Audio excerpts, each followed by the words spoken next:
Presented by The Hockey Shop, source for sports Surrey, thehockeyshop.com. This is In Goal Radio, the podcast. Today we have two people, unnamed, sitting in a room 2 doors down from where I am speaking into a microphone right now, just in case I get a cold, something comes up, I can't continue.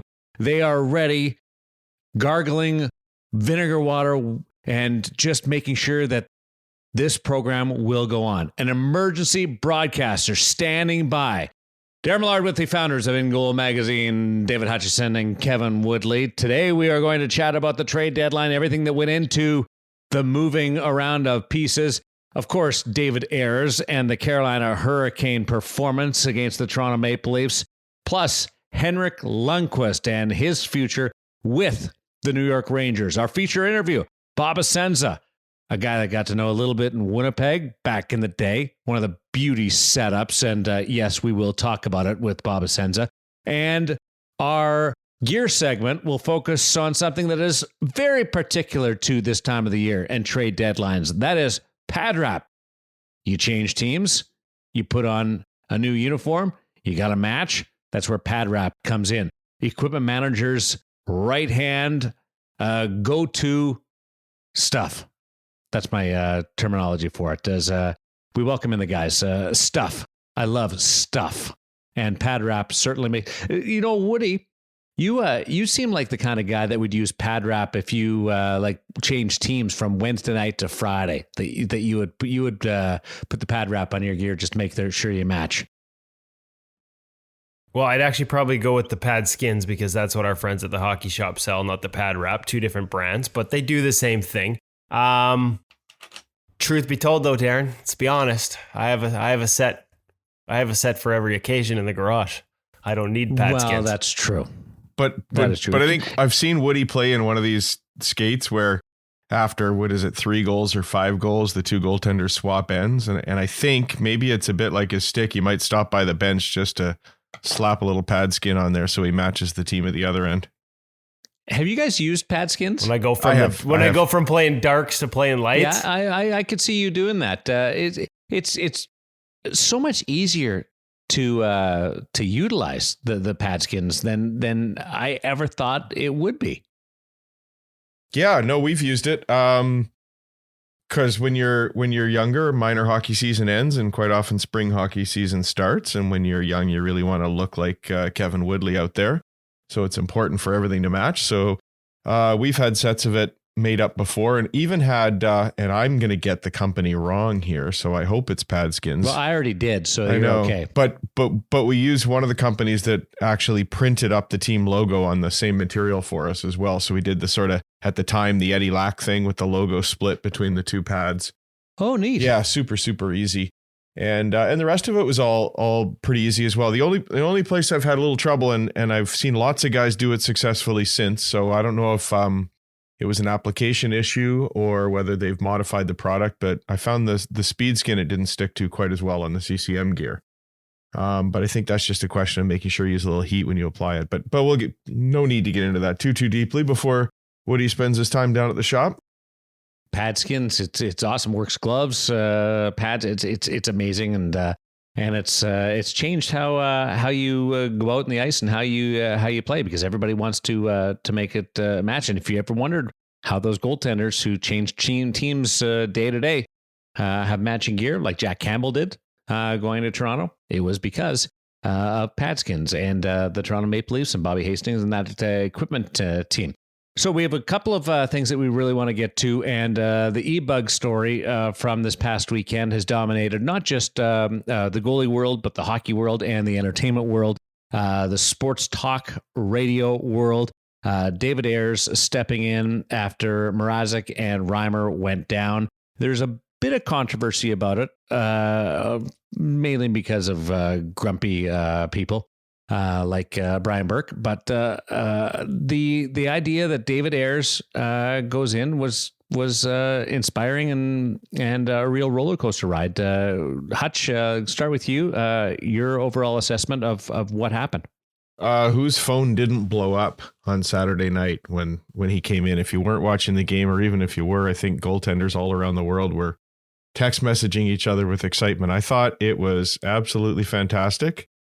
The thing that strikes me every time the emergency backup either not even gets in a game, but is on the bench and the cameras pan over and the broadcasters say, "Oh, can't you just see the terror in his face? He must be just praying that he doesn't end up in the game." Or, you know what? I'm sorry. Am I different? But I'd be sitting there just hoping I'd get a chance to get in the game. And I don't think I'd be nervous at all, because if you give up anything less than about 20, you're having a great game.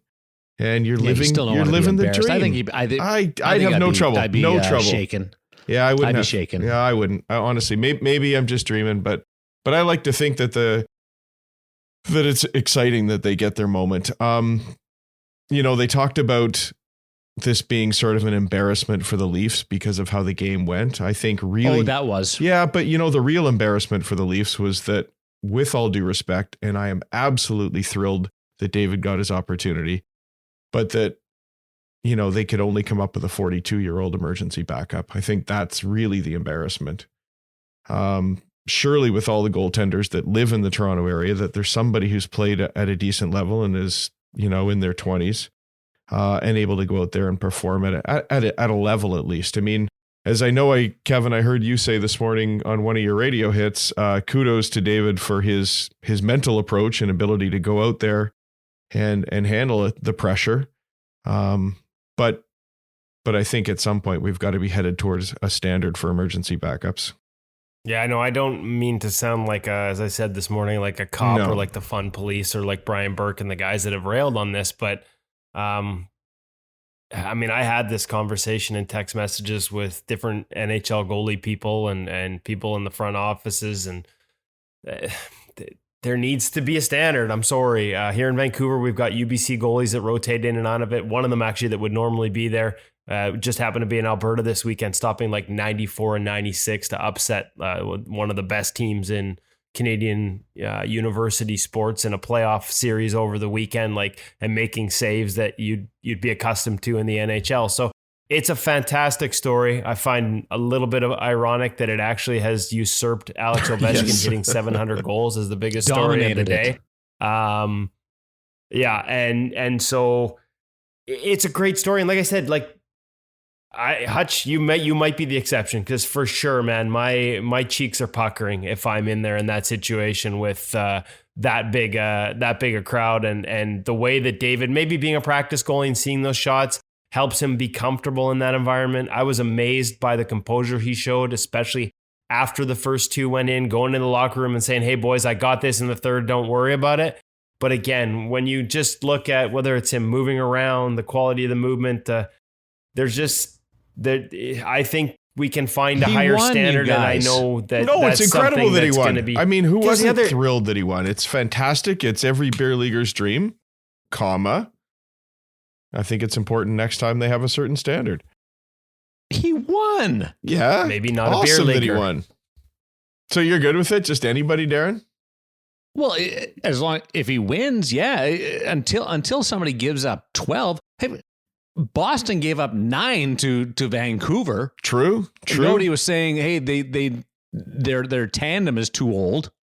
So they didn't move Ayres at the deadline to Boston. Yeah, shocking. I'm surprised at that take. Hey, listen, I just think it's more credit to Carolina. I mean, the irony is the Carolina Hurricanes have long had a theory that they don't need to spend on goaltending if they build a good enough team, and they kind of proved it the other night, and then proved it again a day later at the trade deadline, or a couple days later at the trade deadline, when they didn't bother to replace either of the two guys who are on IR. I think there's more pressure on the two guys that have been called up, and whoever ends up playing the next couple of games to give up less than 4, which is basically what Ayres did, 2 goals in half the game. If you give up more than 4, then the guys on that bench are looking over going, what's with our guy when we had that 42-year-old? Well, hey, listen, if they defend the way they defended for the last half of that game against the Maple Leafs, the guy coming in from the American Hockey League will have no trouble adding a shutout to his resume. I was watching with a couple of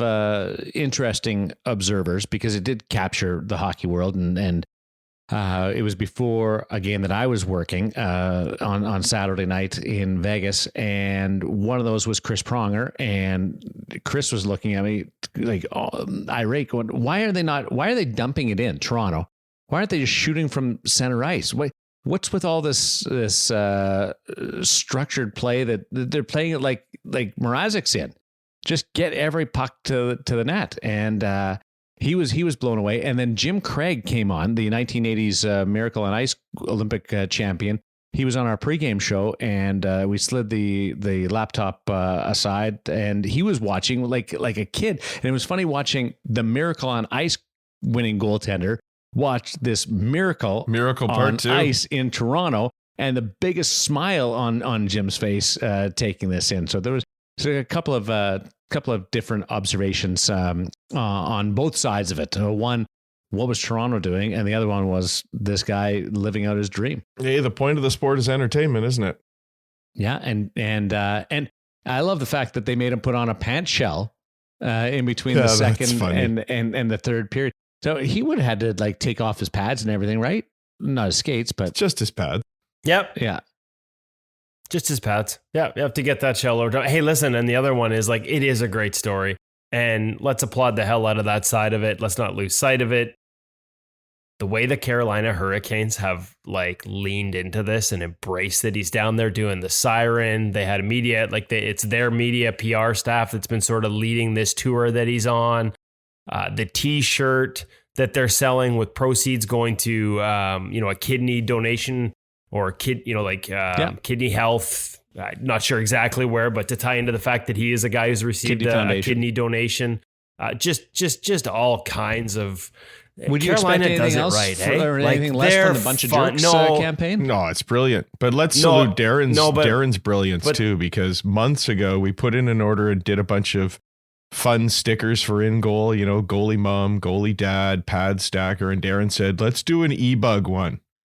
And we did an EBUG one. We threw something up on Twitter this morning that we had them in light of what just happened.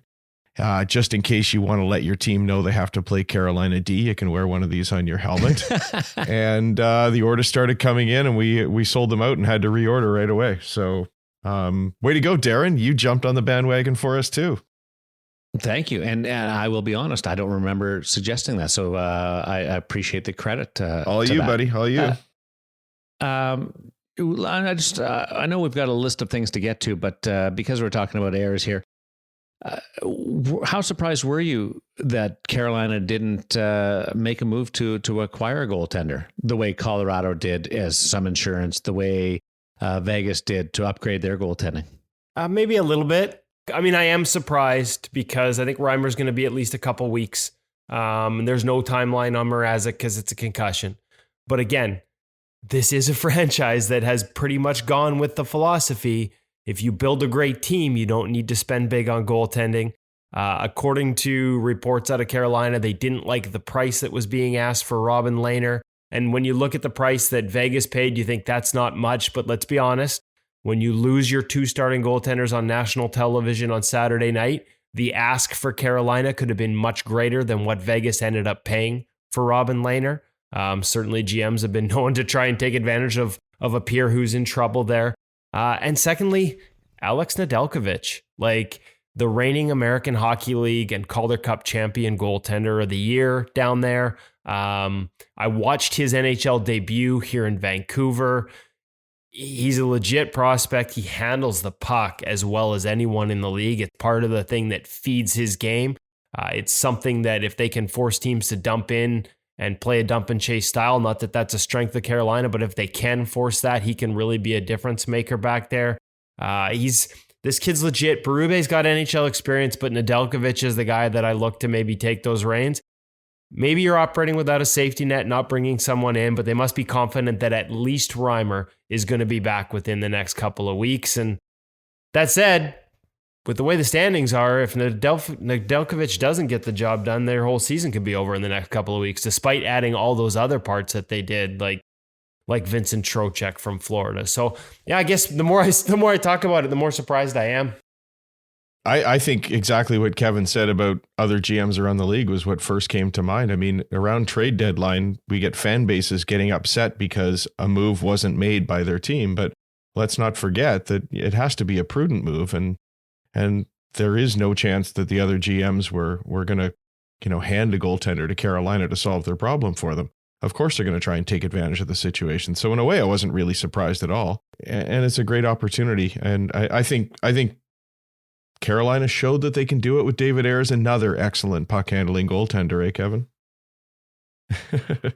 Yeah, well, and this is a team that got to the Eastern Conference Final last year with a waiver wire reclamation project in Curtis McElhenney and a pure reclamation project in Peter Mrazek. So again, they don't feel like they need to spend big in order to have success. Don't need to spend big in goal. The other thing to remember, guys, when we look at some of the big names, like I'm not sure they could have handled Robin Lehner. Like they would have had to make other moves to handle Robin Lehner's cap hit, I believe. They do. Yeah, there you go. So I guess it could have been doable. So it'll be interesting to see what happens there. Don't sleep on Nedeljkovic, though. I think the kid's legit. I personally, and I'm on record with this, cheering for Carolina to make the playoffs, but make the playoffs by 1 point. Oh, who isn't? So the legend lives on. Or the Leafs to miss, and the Leafs to miss by a point. Yes. Yeah. See, I posted the Carolina part, and I immediately got flooded by Leaf people. Or Leaf haters. I think they were one and the same that night, talking about missing by a single point, but you're right about that. You brought up Lehner. The Chicago Blackhawks dealt Robin Lehner, the Jennings Trophy winner last year with the New York Islanders, Masterton Trophy winner, and he did an incredible speech. I may be mentally ill, but I'm not mentally weak when he accepted the Masterton Trophy in T-Mobile Arena in Vegas last June, and now he is part of the Vegas Golden Knights. An clear upgrade on the backup position in Malcolm Subban, who goes the other way. Well, when you add a guy who was a Vezina Trophy finalist, it's going to be an upgrade on a lot of situations. So it's not a slight on Malcolm, who had some speed wobbles this season at times, but clearly, like Lehner's, up until the last couple of weeks in Chicago, he was having another Vezina type campaign. Didn't have the starts, but when you looked at his adjusted numbers.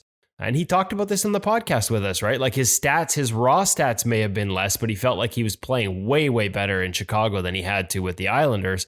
And the adjusted numbers back that up. He was up there amongst the best in the league. He's still, I think, 7th in the league in terms of, the adjusted goals he's given up, courtesy of Clearsight Analytics. He's had a hell of a year. And so to add somebody like that at the deadline, we just talked about Carolina not making any moves. Like that's to add him as a complement piece to Marc-Andre Fleury. At a time when everyone talks about needing two goaltenders, that's a tandem I'd put up there with anyone in the league. And not just needing two goaltenders, but needing to get Fleury some rest heading into the playoffs. I mean, obviously anything could happen as to who ends up playing in the playoffs, but what an opportunity to give him some rest. But who would know what's going on better than anybody? Daren Millard, you're in the room. What's going on? You know what? There's two things I wanted to know from Robin today when he debuted at practice, and he did not have the PadSkinz on. He had his the black and the red still. But one was, did he expect to be dealt? And he said a couple of weeks ago, no. But the offer never came, and as it got closer and closer, he started to come to the acceptance of that he would be traded. And number two is.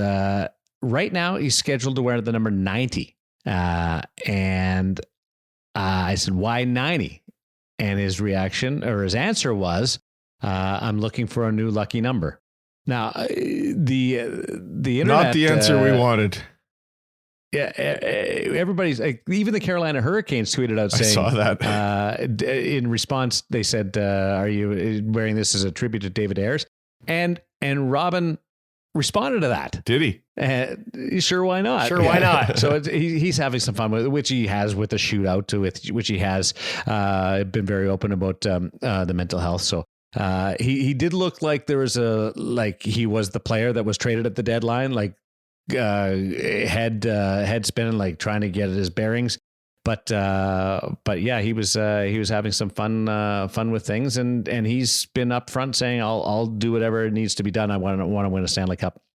We talk about fit. I think he's a fit from that personality standpoint. I mean, you're going to love him. Every time I get to talk to the guy, like about the position. And we had it on the, you know, I think 6, 7 episodes, episode 52, like the in-depth, the detail he gets into, his approach is so open and honest. Like I love talking goaltending with Robin Lehner. And so you're going to love it there. That it's a big personality. It's a perfect market for that. It probably would have fit Carolina really well too. But he's also a fit style-wise. We've talked about in the past how Dave Pryor, as the goaltending coach, has a lot of pull in terms of what they acquire and what they do, it seems. They've always been pretty open about that since they started as a franchise. Guys that fit, guys that don't default to the butterfly, guys that are willing to stand there and be patient and not retreat and not fade into their net. And like that is description of Robin Lehner to a T, like half butterfly saves, not just dropping by default. We've seen the pad stacks. Like he just has a ton of patience in his game at a time when it's never been more important. He has unpredictability in his game. In a lot of ways, he's very similar to Marc-Andre Fleury, and he should be a really good fit for that team in terms of style and systems matching as well. The stick. Can you tell me about the stick that he uses? Because it looks like a curve as big as any curve I've seen with a goaltender. Have you guys? Well, I'd have to see what he had at practice today. He's basically got a Warrior Ben Bishop model. And actually, I know our friends over at Goalie Gear Nerd had some stuff about. You see, they don't even make that model in black. You can't buy it stock in black. Like he doesn't have a custom made Robin Lehner model. He uses this Bishop model. And so when he went to the dark pads in Chicago, they actually had to spray paint it black for him to match his pads. And then they had a Warrior sticker kit or stencil kit that they would spray the white on.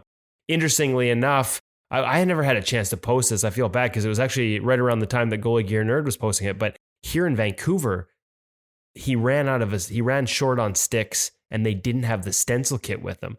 And the trainer was actually out there with an X-Acto knife creating out of white tape a stencil kit so he could spray paint this white Ben Bishop stick to Robin Lehner's colors for one of their games. Wow. I've got photos of it and everything. It's hilarious.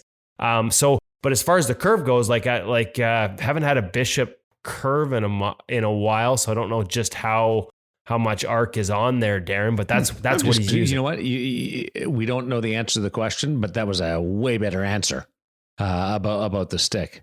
I got to tweet out, or we're gonna have to send out on social media the images and the story of this guy creating this stick, because it was something to behold, and he was pretty cool about it. Just sort of let me take photos and take video and sort of like walking something us Hutch through it. Like Dad would do. He'd be out there with your X-Acto knife. Yeah, for a kid, I would. But that's what I was curious about. I mean, okay, probably there's a contract there from Warrior, so he has to have the name on the stick. But if they can't provide something in the right colorway for him, I don't know that I'd be bending over backwards to stencil on Warrior on my sticks. Oh, you're such a I'm a cynic. I know. First Woody on the EBUG thing, and now you with the stick. You guys, something's going on up there. Grumpy day at Ingle, eh? Not enough sun in BC today. Party poopers. We're party poopers. We're pretty much narcs. There's something about the Lower Mainland and trade deadline where weird things happen, and now we know Jacob Markstrom's out a month. What do you guys make of this? And Woody, I'll start with you. How impactful will this be? Thatcher Demko there and Louis Domingue acquired. This is the Demko show, guys. They do play, I think, 19 games in 35 days coming up. Like they got a huge schedule coming up. They got 4 back-to-back. So you're going to see some Domingue, but Domingue was not brought in here to save the season. It's going to be on Thatcher Demko. We'll find more out this week in terms of the extent of Jacob Markstrom's injury. There was some speculation, and I'm going to write on the record, I don't have inside information. My relationship with Ian Clark is one where I wouldn't even ask this, to be honest, because it just puts him in a bad spot to tell me. But other media in the market have reported that it's speculated or reported that it's a meniscus, which isn't bad. Like you could go in and have a scope on a meniscus, and as long as it's not like something like a bucket handle tear, if it's just a small tear and you just clean it up, that's like 3 weeks for a goalie. Can be even faster than that. So it's not the end of the world. It's probably better than an MCL, which is 3-4 weeks minimum, and it doesn't get better really for months and months. But as far as the impact goes, like that's going to be on Demko to decide how much. I think Thatcher can handle this mentally. I don't think the pressure will get to him in any way, shape, or form. He's equipped to handle that. Technically, his game has come a long ways. It's just there's an experience factor he doesn't yet have. Balancing your rest versus, managing your rest versus managing your game and getting time with the goalie coach. Like, this is a big ask. I think he's capable of stepping in and providing them number one goaltending, but asking him to come in and provide what Jacob had given them, which was Vezina Trophy, like candidacy style goaltending, that's a big ask. That's a really big ask. I think they're going to need to be a little better defensively. I think they needed to make that adjustment anyways, but better defensively over the next 3 weeks than they have been over the past 3 months in front of Thatcher Demko. I think he's capable, but to say it's a slam dunk that he's just going to be able to step right in, I think, frankly, just that's because of the doesn't pay enough respect to how good Jacob Hutch. That's as much a credit to Markstrom and the level that he was playing at. 100%. I think Kevin's point about comparing him to somebody playing at a Vezina level is something that's being missed in the market, and this is a market that really does sort of devour their young in terms of goaltenders.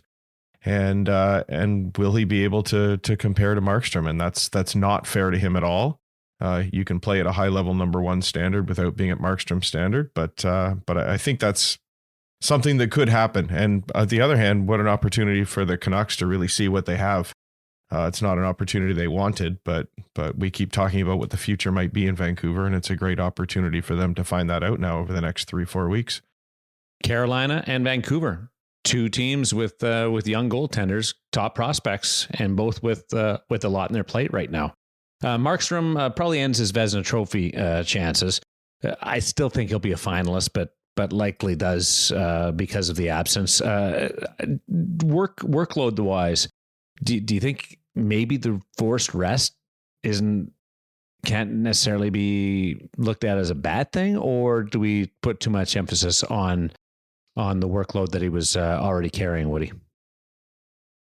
I don't think he's in the 40 game range, maybe 42. He wasn't playing at like a Hellebuck or Price or Freddie Anderson type pace. Like he wasn't, they had managed it a little better. He'd had a couple of abs, but he was going to be the guy. Like he was going to, they were going to ride him down the stretch. They would have. Yeah, but they would have ridden him down the stretch, but they wouldn't have ridden the wheels right off him, right? They had Demko there. They've been a very good franchise at recognizing diminishing returns with their goaltender. Yeah, they'll play Jacob Markstrom back-to-back games if they know they can get him practice and time off for the next 3. Like they've been really good at sort of managing these things. They did it right back to when they had Nilsson. Even when Anders was struggling to get a win in Vancouver, if they saw diminishing returns in Markstrom's game, they'd give him a game off to get more time with Ian Clark. Even though at the time putting Anders in, for a while there was like you just couldn't win. So I don't think they would. It's not like they wouldn't have ridden the wheels off Markstrom. Demko was going to play probably more than Domingue is going to play now, to be honest with you.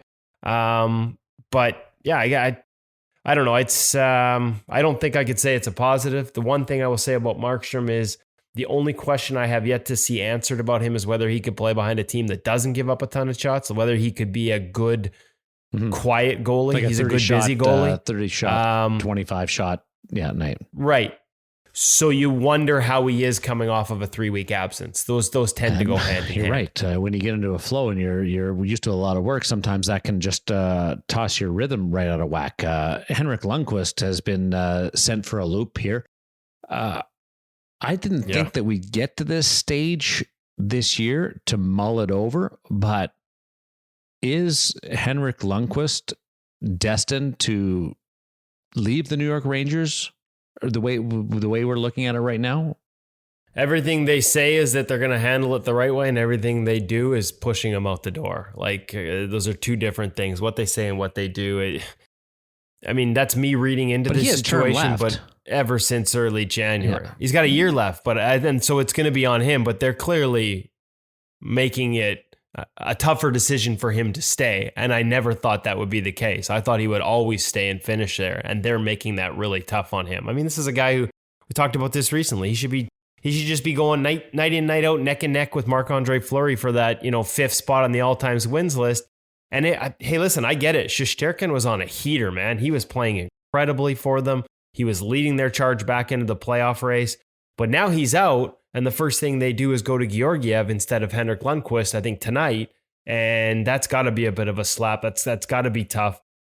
And the part that gets lost in this, and I got to say, I tweeted about it yesterday. I heard it on a lot of the deadline shows. I heard on both networks. I heard it on local radio here in Vancouver that Henrik is past his best before date, that Henrik Lundqvist isn't what he was, that he's done.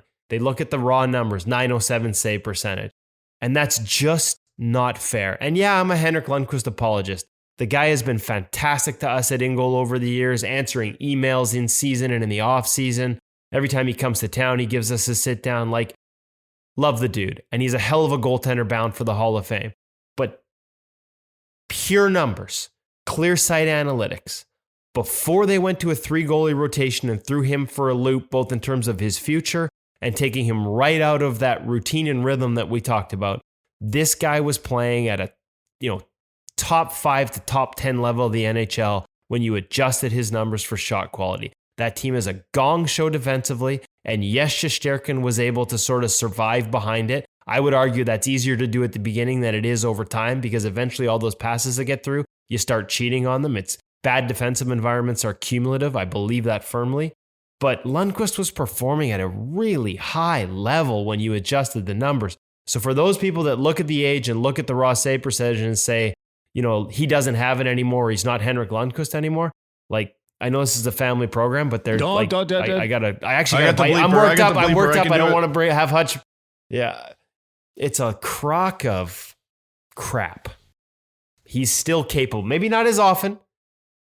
Especially behind that team. Maybe not as regularly. I can't see it. No, I can't see it. And that's the thing. But the $8.5 million cap hit is an issue too. Like you said, Darren, he has term. There aren't a lot of teams that are in contention, which is obviously what he'd want, is a chance to win a cup. As much as he wants it to be in New York, we all know that. He wants a chance to win a cup. How many cup contenders can afford that cap hit, even if the Rangers eat half? Like, I've looked at it because this is a big unrestricted free agency summer. And a lot of talk in this market about Markstrom, and he's going to want $6 million a season. I could count on, like, there's 2 or 3 teams in the entire league that are going to be looking for a $6 million number one goaltender next year, just based on the other contracts they have. And the most the Rangers can eat is half. So unless you do a 3-way like the Leafs did with Vegas to get Lehner and reduce that cap hit even further, like there's just not a ton of fit out there. And yet if I'm a team that's on the cusp of challenging, I still firmly believe that Henrik Lundqvist could give you the type of goaltending that could put you over the top. And at the same time, if I was that team, I'd want 2 shots at it, and I would have taken a stab at him right now at the trade deadline now, if I was a Carolina or a Colorado and I could find a way to make that fit and give him 2 shots with my team. Although I guess in fairness, this probably would have been a pretty big adjustment for him to just get used to being somewhere else. So that's a big long-winded ramble from a guy who thinks they're absolutely not treating him the way I'd like to see Henrik Lundqvist treated. Never. You don't ramble. Never.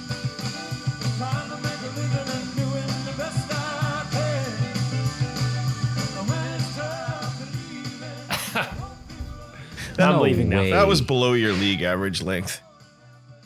I think it was too. Yeah. I guess when Marty Brodeur finishes as a St. Louis Blue, anything's possible, and we'll get over it, and people will somehow get that fence will be mended and it'll all be fine. But yeah, you'd like to see, in your heart of hearts, you'd like to see him walk off the ice at MSG just holding his stick up and one more stick tap. But I don't know. Maybe he'll need PadSkinz. Oh, no, he won't need it because he's got Bauer Digiprint. But we've talked about this, right? Like, in an era where everybody gets moved around and masks don't stand out, they're all kind of the same and quite busy.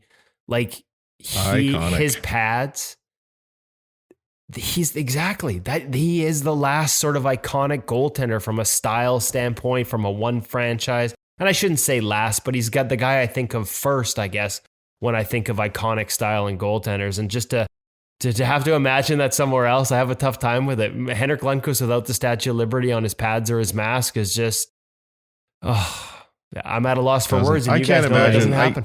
If they eat half that salary, I can't imagine there isn't somebody who would take that on.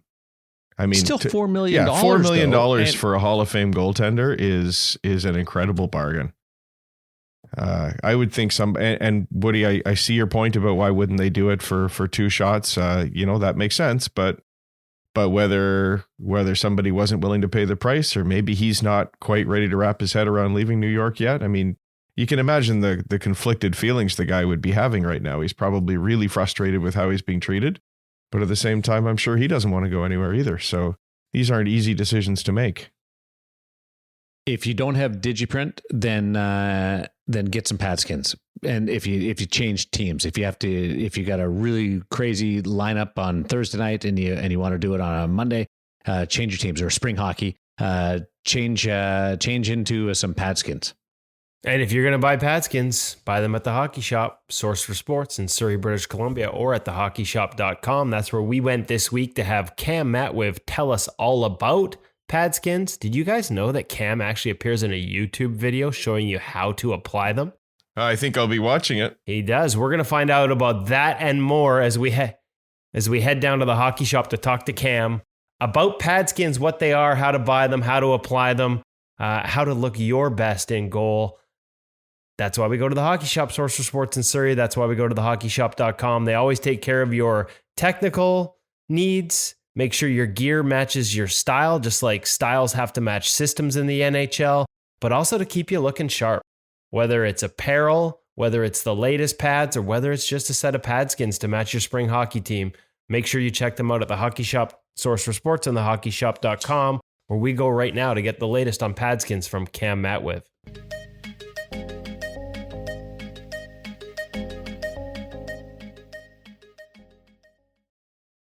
Welcome back to the Hockey Shop, source for sports. You can find them at thehockeyshop.com as well. We're down in the basement, or as I like to call it, a little slice of goalie heaven, surrounded by all the equipment, all the latest, the greatest in goaltending, pads, skates, gloves, blockers, accessories. And that's what we're going to talk to our expert Cam Matwiv about today, accessories. More particularly, the kind of accessories that can help you change your pad design when you change teams. We all saw it with Jack Campbell recently, traded from the Los Angeles Kings to the Toronto Maple Leafs. Appears the next night or 2 days later? It was literally, I think I saw a picture the next day almost. Yeah, and people couldn't figure out how his pads went from white with silver accents to white with blue accents. And of course, the answer would be PadSkinz. Cam, I don't have a lot of experience with PadSkinz other than covering stories like Jack Campbell's, or in the case of Pad Wrap, we saw that at InGoal recently with James Reimer and George Alves, the equipment trainer for the Carolina Hurricanes, basically transforming his entire Bauer Ultrasonic set from white and red to a green-themed Hartford Whalers setup. So walk me through how this works. You guys sell PadSkinz. How do they come? What's the price? How hard are they to install? Give me we're not, obviously, is this the kind of thing, do you need to be an equipment trainer at the NHL level to pull this off, or can somebody like Cam Matwiv redesign their pads easily? Absolutely not. And you know what? To prove that it is possible, and that even I can do it, we actually have an old video, and we can probably dig up the link and maybe attach it somewhere here. It's on YouTube. If you look up how to apply PadSkinz, you'll find a video of yours truly, definitely a few years younger, attaching it to a Bauer NXG pad. So that dates it. That'll date it. They had the internet back then? Yes, they did. Wow. God, we come so far. You know what? I struggle with artistic things in this nature. It's not my thing. You put me in art class, and I'm pretty sure I close to failed, if not did fail. But you take some time with it. You plot out exactly what you want to do, what it gives you the wax paper to trace your graphic and whatnot to be able to do your design properly. You can do some really, really cool stuff. I've had some customers show me some of the stuff that they've been able to do, entire graphics on a blank pad. Creating their own graphic, even like a design, like a dragon design and whatnot. Like, you know what? You take some time, you have some patience with it. You can do some really cool stuff for sure. Okay. So sorry, there's wax paper. So they've got it set up so you don't just put it on, and if it doesn't work, it doesn't work. Obviously you trace some templates, you can do some different things, get it prepped in advance. Timing seems perfect for this, because I'm thinking spring hockey for a lot of guys. A lot of goalies will go from an association team in the winter to a different color, maybe with a spring hockey team in the summer. you know how we are as goalies. Speaking of artistic, we like to have our stuff match. We like to look good, feel good, play good, all that stuff. Something like PadSkinz can make it relatively easy, it sounds like, to change your colors, to make sure you match that spring team without having to hit mom and pop up for a brand new set. Although, hey, it's never a bad thing to hit mom and pop up for a brand new set, with apologies to mom and pop. But there's an opportunity there to maybe, you know, get a little more life, still look fresh, match the team, all those things, without having to buy a new set. What's the price and what are we looking at? It comes in a sheet? That's correct. So there's a small sheet and a large sheet. The small sheet in particular is 27 by 15, and then the large sheet is 54 by 15. Usually what we would recommend is if you're just doing a glove and blocker, for example, I'd recommend a small sheet.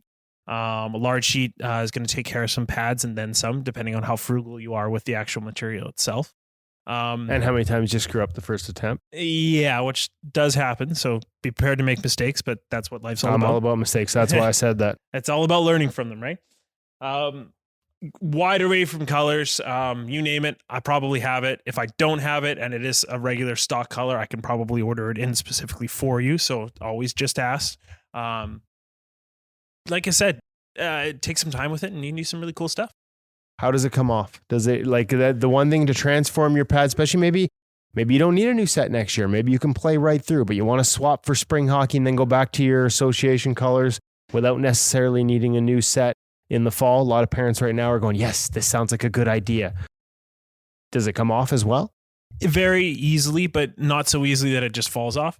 So it is like an adhesive sticker, we'll call it, for lack of a better term. It will leave a tiny bit of residue, but it's enough that you can kind of push it all together. It creates a little ball, and like a snowball effect, you'll catch all the other residue that's kind of left over for it. Like I said, usually comes off quite clean. So just like peeling a sticker off. Yeah, exactly. You know, maybe if there is a little bit left, you take a magic eraser to it, it all comes off. No problem. You're back at square one again. Okay, so there you go. PadSkinz. Great way, just like Jack Campbell did with the Toronto Maple Leafs, to update your look, match if you've got a new team, if you're switching teams, if you got a spring team and you need to change your colors up, you want to match, quick, easy to do. Cam's not going to do it for you, but you should be able to figure it out, because if he can do it, you can do it.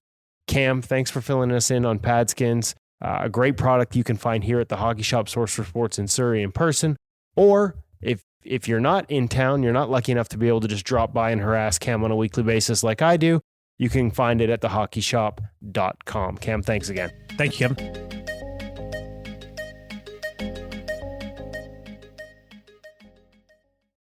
It's changed the way equipment is displayed.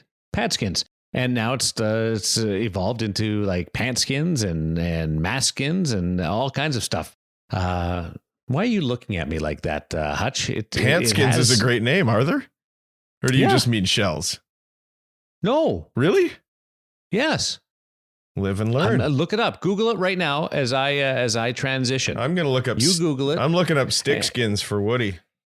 Oh, that's not a bad one too. And I'm surprised that you can get wraps. I with know. custom We met logos somebody for doing sticks that too. years ago. you can. Yeah. Yeah, it was like a decade ago we met somebody that was doing Really? that. Yeah. So if I wanted a Woody stick, I could do that. I know. Careful. I know. Careful. That could go a different way, Darren. As a guy who has a local radio show that goes by that is now called the Morning Wood. Don't get shafted on that. What did you find anything here on PadSkinz? Well, I did. It's brilliant. It's not what I thought you were talking about. I assumed it was some sort of complete cover to change the color, but it's an awesome product if you just have to fix something. So you've got a cut in your pant, or you got a cut in the nylon portion of your pads. You can grab some of this stuff and put it on and fix it up real quick. Every now and then I have one morsel of knowledge to add to the show. Nothing technical, like you guys. Hey, listen, it's appreciated from as far away as Sweden. We had a request today asking us about the Professor strap and the rotation straps, and we deferred them to your comments in the podcast, and they're checking out Kineski as an option that should fit for them as a custom option to get that Really? quote-unquote And I Professor loosened my strap. Professor strap just a little bit last week to get more rotation on my pad. But I love it. I don't play at any level though. That's the rider on that.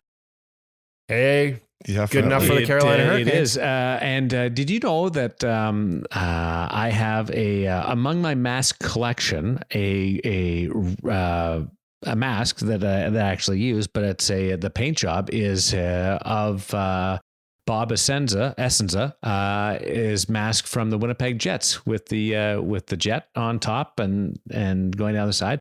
And I was so excited when I found out that goalie Bob was going to join us this week. It's that setup from the Winnipeg Jets is one of the greatest of all times, and I'm looking forward to hearing this conversation.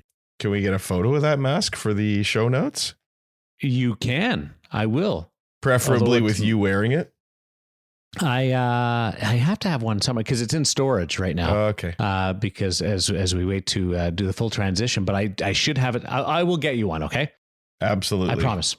But it's a great one. David Ayres painted it, and he's got a couple of little subliminal things on it that you'd have to be right up close to see. But the actual mask it was one of my goals was to get a paint job of that great Winnipeg Jet mask of goalie Bob. Hey, shout out to David Ayres, who was one of the first guys to pick up the phone when I was calling around when In Goal first started, pre-Woody, and wanted to share some information about goalie masks. And David went out for coffee with me in Toronto and was sharing lots of fantastic stuff with me. First time we published a mask before anybody else in the world had seen it was one that David had sent. I can still remember my excitement as a youngster in this field, riding along in David's Jeep, and Carey Price phoned. So yeah, we long history with David. So showed it to him. Great painter. Yeah, he is a solid artist. So what this conversation, I didn't realize that you knew Bob as well as you appeared to know him, Woody. I shouldn't pretend that I know him super well, but early in my career covering the Canucks, he was a goaltender here. Early Dan Cloutier days, might have been around the time when Felix Potvin was here too. So got to know him a little bit then. And obviously as a goalie coach for the Boston Bruins, he's come through town obviously a bunch of times over the years and always been really just one of those really approachable, easygoing guys that's happy to talk about the position, happy to answer questions. Basically, he puts up with my crap and answers a few questions when I see him. And obviously, I'd almost forgotten the relationship with Eli Wilson, right, which he talks about in the interview. When we talk about sort of staying fresh technically as a guy who came up in an era where there wasn't as much goaltending coaching. He's a really great guy, first of all, but he's fascinating to talk to because he does sort of bridge the gap between two different eras. And he's managed these goaltenders in Boston who, have a lot of unique aspects to their game, but are at the same time, evolving technically. Tim Thomas talked in the past, I can't remember what article we had on it, where Tim was talking about going to a goaltending school in the summer with Bob Essensa and asking the kids, or they demoed a drill, and Bob asked the kids, okay, what did you see that Tim did in that drill? And one of the 12 or 13 year olds puts up her hand and says he got up on the wrong leg. So, but Tim was a guy who modernized his game, right? So as much as we thought of him as this unmade bed out there flying around aggressively in street hockey and battle fly and all that stuff, there was also an evolution technically, and Bob was a part of that. So I think he is at a time when we talk a lot about unpredictability and the return of patience in the game. I can't think of a better guy to talk to from a goalie coach standpoint than Bob Essensa. And thankfully, he gave us a full half hour on a game day when the Bruins were in town here. And if you've ever wondered how a goalie coach from an era, maybe one or two prior, stays sharp, Bob addresses that in this conversation, and it's really interesting. And his philosophy and his ability to stay current. Well, and of course, one of the things he says, which I swear to God was not planned, but we are clipping the crap out of this and publishing it. If you want to stay modern, he reads In Goal. Yes. Yeah. I don't think that didn't go unnoticed. Yeah, that was outstanding. So it's goalie Bob Essensa. The feature interview on In Goal Radio, the podcast. Listen to this and enjoy, because there's something for everybody as Bob catches up with Kevin Woodley, or Kevin Woodley catches up to Bob. It's hard to tell because it's just a really cool conversation.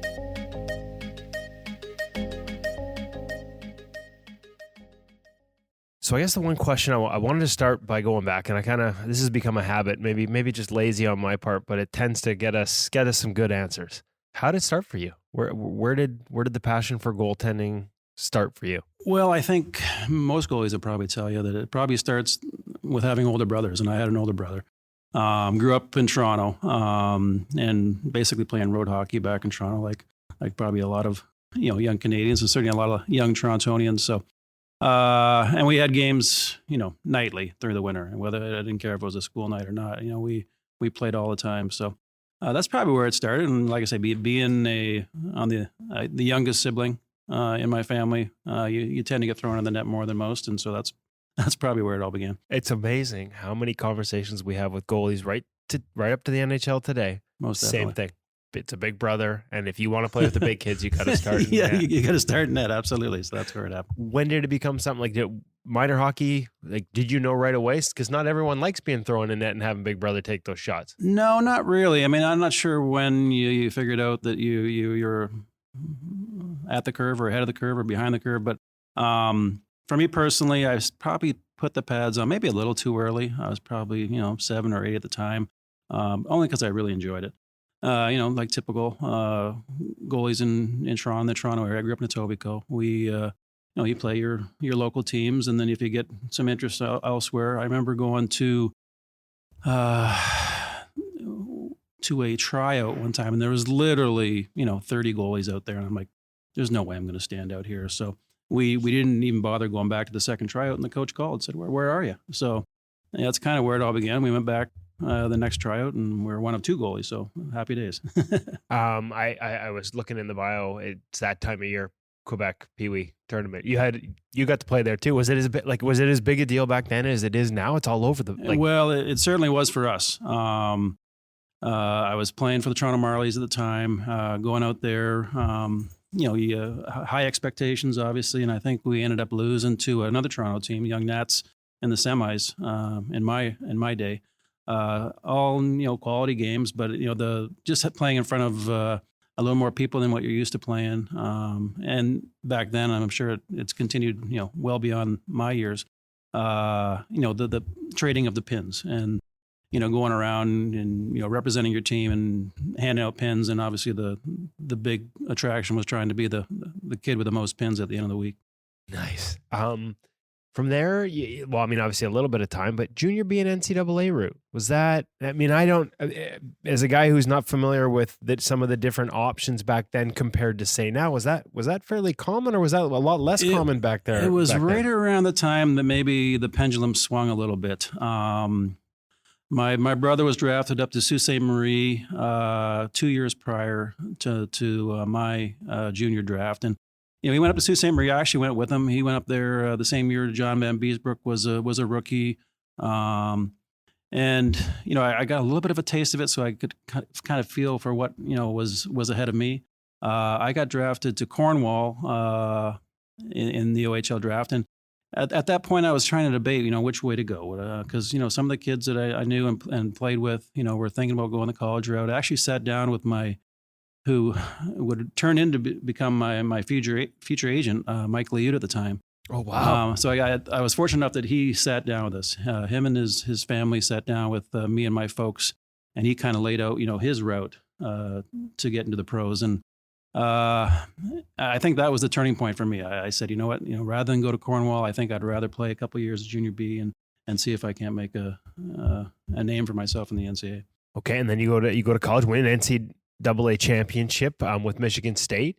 What was that? Was there any point where you thought, geez, was this the right route? You stayed all 4 years. You probably saw some of those people that went to the Ontario Hockey League for sure end up in the pros earlier than you did. Yeah. And yet, I missed it in there. Also drafted at the same time, by the Winnipeg Jets. Well, I fell into a good program. I fell into the Henry Carr Crusader program.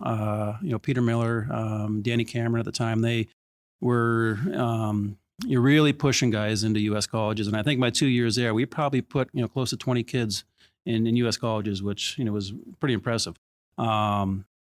So for me personally, I just wanted to get an opportunity where I was going to go to a college and play as a freshman. I actually went in with Normie Foster, another kid that was drafted, a local Vancouver kid here that, obviously was a terrific guy and a terrific goaltender. So he and I kind of split all 4 years. So beyond that, like we were just kind of meandering through our college years and hoping that, at some point we'd get a chance in the pros, and it just seemed like a natural progression for us. Was it tough at that? Did you watch other guys your age starting their pro careers early and have any second thoughts, or was it always the right decision? I never look back, to be honest. Once, and I'm sure most people tell you, once you get caught up in your own little world, whether it's in junior or whether it's college, you just kind of stick with it. And, obviously that's back in the days before, social media and Twitter and all the fun things. So you really kind of tune that out as best you can. And for us, going to college and, being in school, most hours, or when you were able to get to class, most hours out of each day, it was pretty easy to tune out, what was going on back in Ontario. Okay, so 4 years there, like you said, an NCAA championship title, and then your NHL debut with the Winnipeg Jets, 88-89. Now, you spent some time in the American League as well. What was that transition like back then to pro? It was tough. I remember it was actually Winnipeg's first year of having their own affiliate. So they literally signed just about everybody they had drafted or was actually looking to turn pro. So we went to Moncton and I think we had like 16 or 17 rookies at the time, which, unheard of. So yeah, we, from the goaltending department, we saw some action, and it was me and Dave Quigley and Steve Penny. So we had three of us to share the burden of it. But it was hard because our numbers reflected that. It was a learning experience for all of us. The following year I wasn't even good enough to make that team, so they punted me over to the IHL. I went down to Fort Wayne and actually got to play with some of my old teammates from college, so it actually turned into a good thing. Now, we're going through the career here, but obviously now the goaltending coach for the Boston Bruins, so I got to ask, because it's such a different era back then. Nowadays, we got kids with goalie coaches that, you talked about maybe starting too early at 7 and 8. They got specialized coaches at 7 and 8 now. Exactly. At what point in this pro journey, like if at all, like was a goalie coach part of your life? And how did you learn things? Was it just watching and off each other, or what was that process like? Honestly, it pretty much was that. I think one time in Moncton, we had a goalie coach come down. Obviously Winnipeg had a goalie coach, but he wasn't a regular to come down to Moncton, or especially not Fort Wayne. So I think for my first 2 years pro, I never, apart from maybe one skate here or one skate there, I never really had a whole lot of interaction with anybody of the goaltending world. So it was kind of, learn from the guy next to you, learn the guy down at the other end of the ice, and, try to make your way as best you can. Now, are there benefits to that? Like nowadays, at a time when the position is so heavily coached, and you being a coach, like is there some kids it feels like at times if they don't have somebody holding their hand, they can get lost. You guys were completely on your own. How do you find that balance? Well, I think most goalies will find that they come pretty self-sufficient, whether they have a guy in their ear or not. I think, because it's a lonely position. Let's face it. You're down there by yourself. So you're going to have to figure out a lot of things for yourself. And you quickly learn, especially at the pro level, what works and what doesn't work. So, all you have to do is run through some video clips so you can see, you can easily self-correct what's not working. So, would you guys do that back then? Would you look at your own video, or with a playing partner, take a look at your own video and talk about it? We would see video. I'm not sure we'd actually sit down with our playing partner and talk about it, but amongst ourselves, I think we kind of found our way.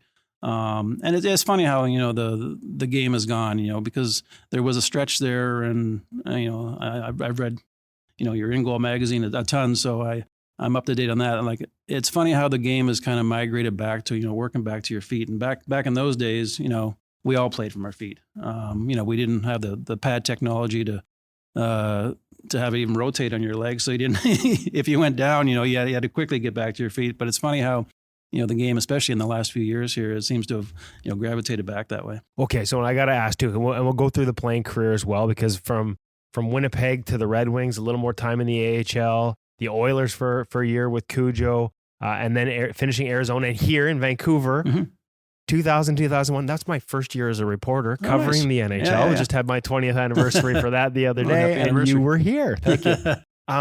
some of the evolutions that you were a part of during your playing career. You mentioned the gear. Like, do you remember when pads started to, as you said, rotate in a butterfly?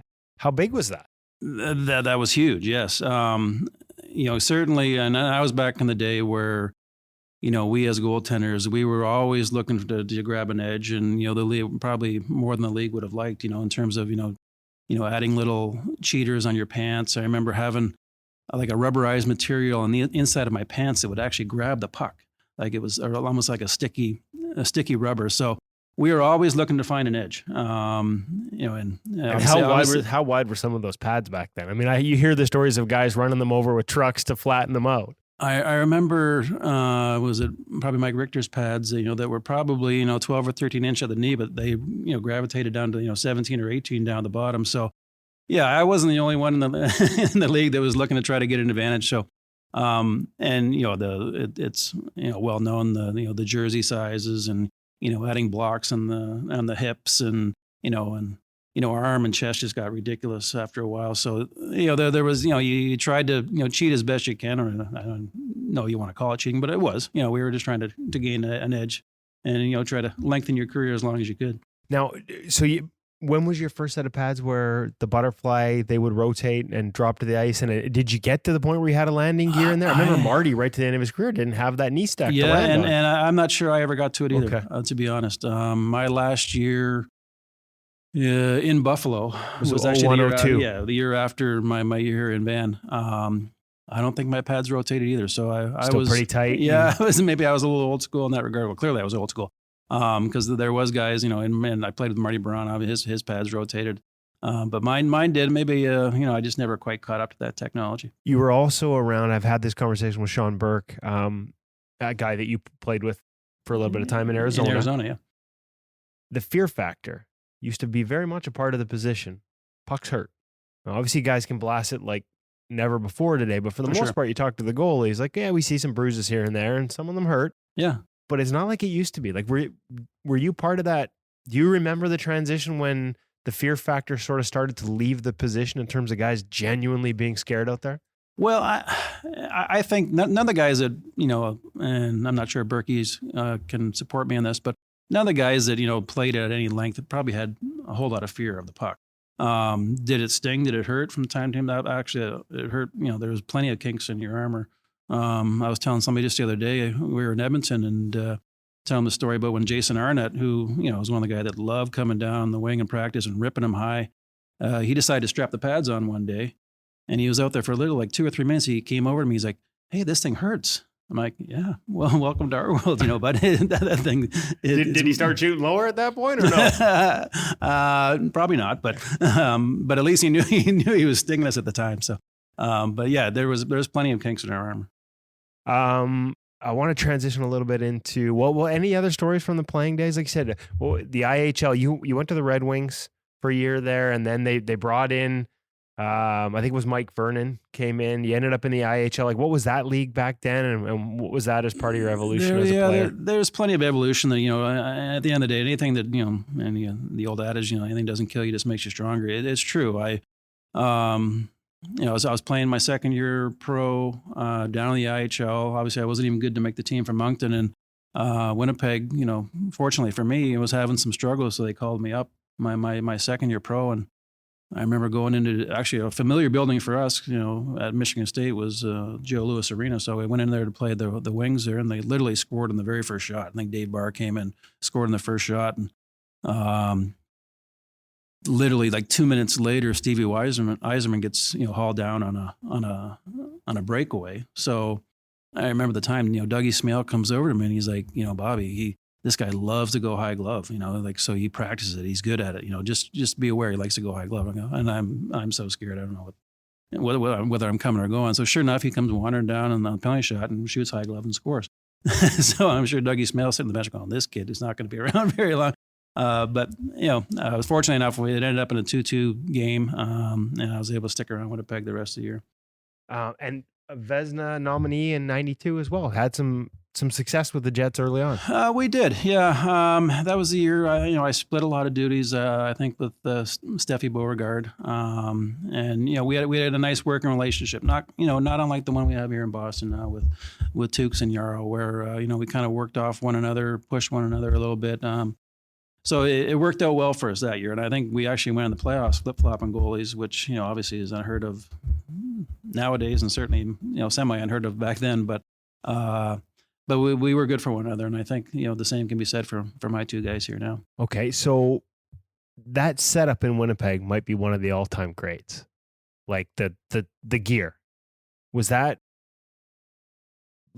your favorite? Like, were you a gear guy? Did you worry about how it looked, or how was that part of the attraction of the position? And because I've had a lot of people say, ask him about his Winnipeg Jets setup, and the one you wore at the Heritage Classic just a couple of years ago when you played in the alumni game, was that? Yes, my friends at Vaughan over there, they were good enough to make me up a very similar set. I told them to make the distance from my knees up to my thigh. I had them extend that past what I had back in my playing days. So they were very good enough to make me actually a set of pads that rotate. That might be my first set of pads that actually rotated on my legs. So breakaway save on Mark Messier in that alumni game with those rotating pads. Yeah, that's right, the old leg sweep. Yeah, so we're bringing that back. But yeah, it was a fun day. I said, and I'm sure like most of the guys that were playing that game, that's probably the last time most of us will put the gear on. And I think for me, it has been. So, but it's certainly fun to get out there. Okay. So a year earlier, though, you had to dress as well as an emergency backup for the Bruins against the Rangers. Are you happy then that the rules have changed and there's one in every building? Or what would it be like if you had to get thrust into that role? I might have been part of that rule change where they changed the rule where you can't have an employee, strap on the pads as an emergency backup. So now you got fortunately for me, yeah, we got Andy Raycroft to help us out. It was fun. I think I actually broke the rules, and I know I broke the rules and came out and sat on the bench. I said, if I'm going to put this gear on here and sit around for a period or two, I'm actually going to go out on the bench. So with a couple minutes ago, I think we were up by a couple goals at the time. I said, I'm going out to the bench, and obviously, for that reason, the league has turned around and changed the rules and allowing a goalie coach to suit up. Okay, so I wanted to get a little bit into the coaching and the transition. 01-02 is last year with the Sabres. By 2003, you're goalie coach for the Boston Bruins. The game has changed so much. It changed while you were playing. Like you said, self-taught for a lot of it on your own. Like, what was that transition like? Did you have to go back to school yourself at all as this game has gotten so technical at times? And who were some of the people that helped you with it? Honestly, I think we're always in school. I don't think we ever leave it because the game does evolve, and what works today might not be what works tomorrow. We're always kind of tinkering around with, how we, and you name it, anything about the position, how we transition into post, how we transition out, where we are depth wise. And, I don't think there's any two goalie coaches that are on the exact same page with everything. So, there's always a little bit of play there. I was fortunate enough, in my early years that I actually hooked up with another, local Vancouver guy and Eli Wilson. And Eli and I actually, we ran some goalie camps that came through, my area town out in Detroit for, 10, 12, 13 years. So it's good. I think you have to have that. You have to have that interaction with, with other goalie coaches so you can bounce ideas off them and vice versa. Brian DeCord out in my area in Boston, he runs like a 1 week goalie camp, and he tries to bring in pros, and like literally we have probably 30 to 40 goalie coaches from the area, a lot of pros, a lot of colleges that all get together for a week and they share ideas. And I think you have to have that nowadays. And honestly, if you're stuck in your own organization, that can become quite the bubble. Like if all you had access to was internally within the Bruins, I imagine it would be hard to sort of expand. We've seen other organizations where they really sort of isolate guys, and it's hard to sort of keep up, frankly, if you don't have those outside voices to bounce off. Yeah, and I think you have to have that. And for me personally, again, you're gonna, what works for one goalie might not work for the guy beside him. So you're always trying to adapt, what your ideals are to their game. And, when you get a 35, 36-year-old veteran goaltender, you might get some pushback once in a while. So, So hopefully, the biggest thing for any goalie coach is to keep your goalie, feeling good. And, there's a lot of, pumping the tires and pats on the back and, trying to keep them in a good headspace. But, what works for one guy it might not necessarily work for the next. So you got to keep an open mind, and that's sometimes the biggest challenge. Without getting into too many specifics technically or giving anything away, what's it been like to work with Tuukka? Because, from the outside looking in, one of the greats, has had an incredible career, and watching the playoff run last year and his performance this year, and we're just looking at some of the numbers from Clearside Analytics, like amongst the best in the league, right there, 1-2 in when you break down stats for shot quality, just one of the greats. Like, how much are you looking to change there over the course of time? Where's that balance between evolution and just keeping him comfortable?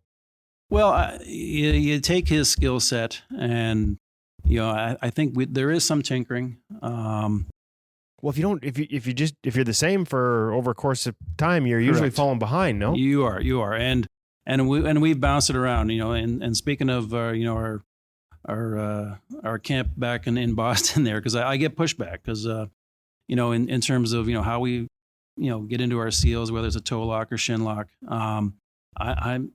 I'm a firm believer that Tuukka it's one of his big benefits is that he's so good at the shin lock, and he can transition in and out of it so seamlessly that there's no reason why we shouldn't lean on that seal. And I think it's a good seal. It's been easier. Like there was a stretch there of 2 or 3 years where he was he felt like he was getting stuck a little bit, so of course he went to the toe lock.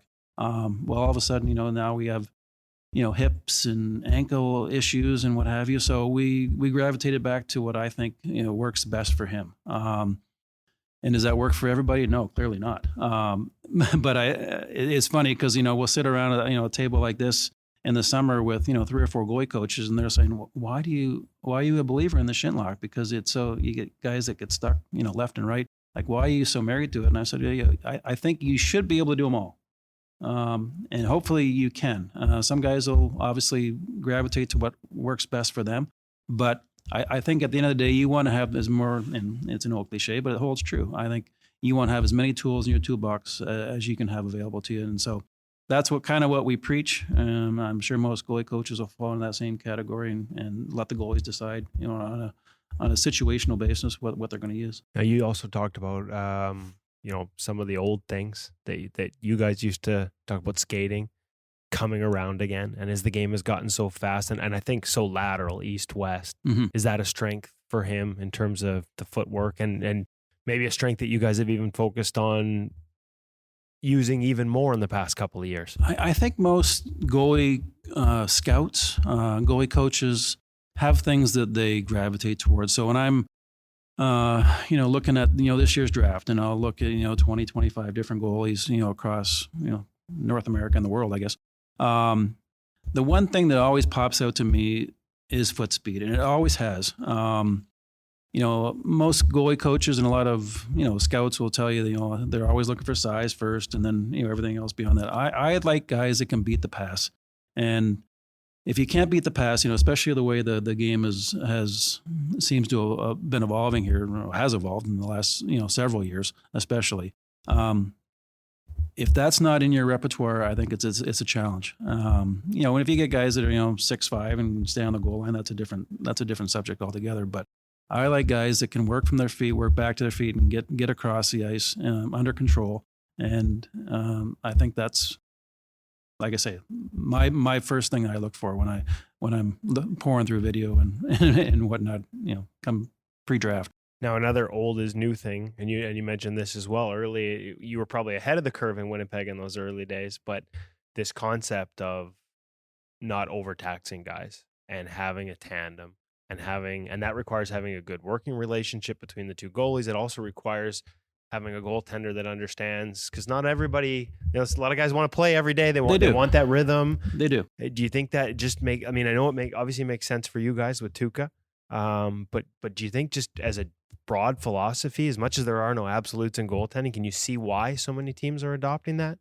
You can certainly see, and obviously we're a league that relies on success, and when one team is successful doing something, It's a copycat then it's a copycat league, absolutely. And so we had success, last year, trying to keep Tuukka's numbers down in terms of starts, and it was favorable to us. And not that everybody in the league is going to follow that, because everybody's situation is different, but I do think there's merit to it. And for me personally, there was a couple of seasons that I played that I got into the 60s and maybe high 60s in terms of games played. And once playoffs roll around, you clearly don't feel necessarily as fresh. I didn't fall into that category of the Marty Berduras of the world, where I could play 70 or 75, or Grant Fuhrs that could play that many games and still maintain my level. So everybody's situation is different, but I certainly think for us and Tukes, it's been the way to go.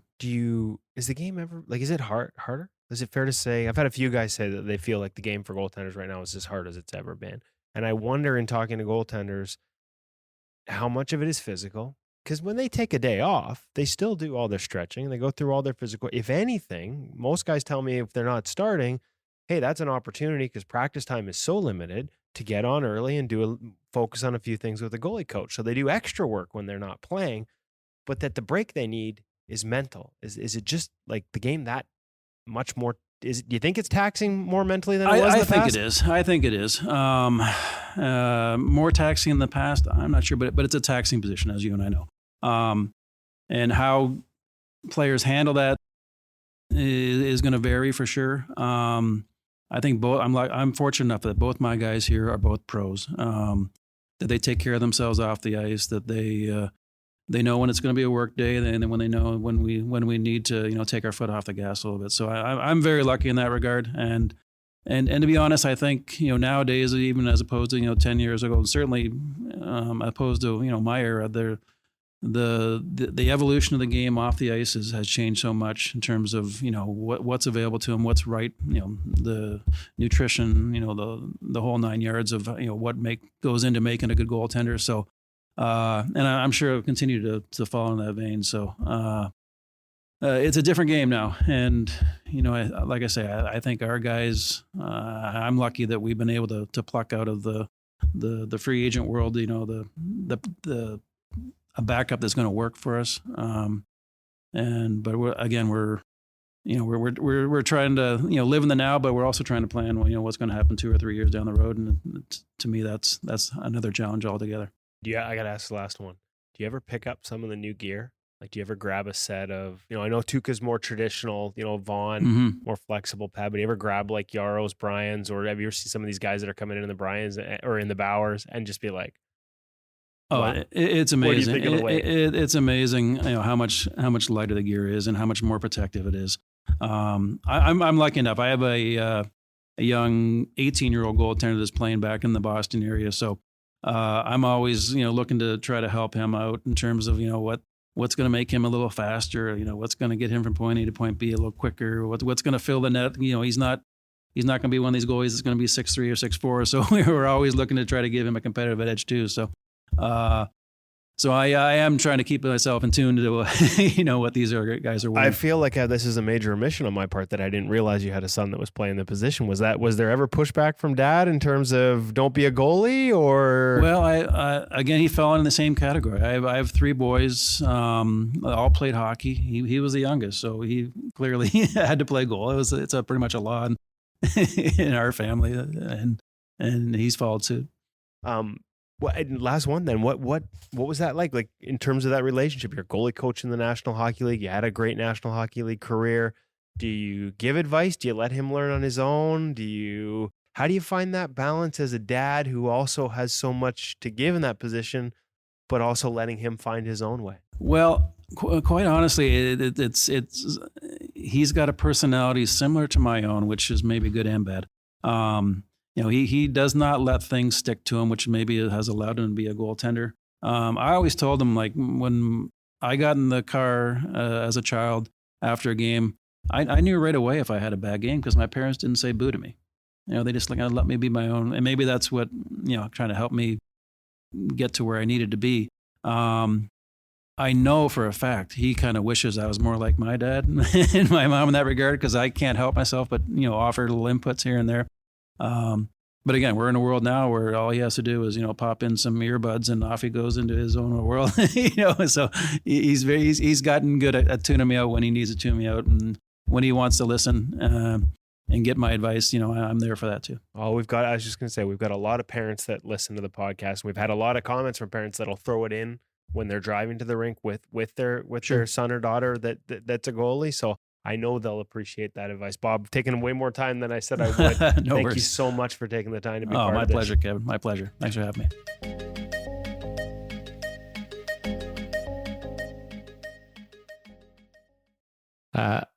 Every goalie's giggling about the story about Jason Arnott coming down the wall and firing the high heaters and then going in goal saying that hurts. Yeah. Yeah, it does. But not changing.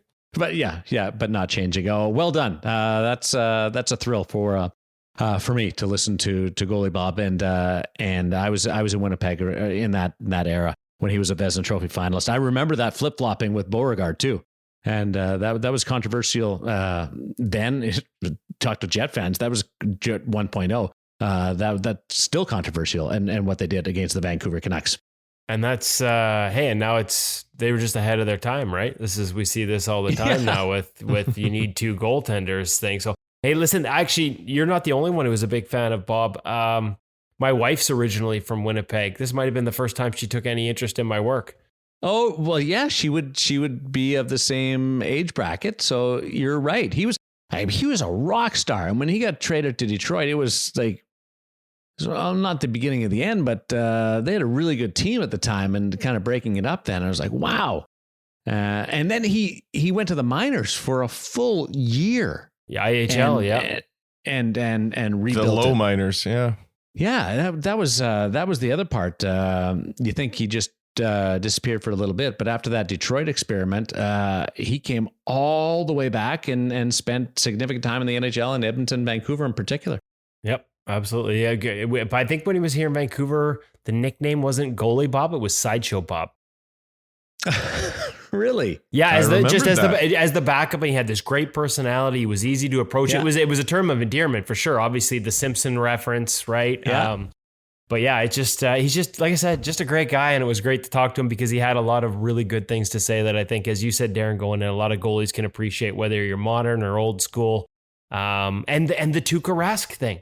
Right? Like, how many times have we seen it where he goes sort of the shin of the pad on the post rather than skate on post in RVH, and hearing Bob talk about having other goalie coaches openly question it to him when he sees them in the summer and the explanation for it. And, the only downside was I think I jinxed it because sure enough, and I've charted Tuukka's goals for the playoff previews on NHL, and I can't remember that integration costing him. He'd become so good at it.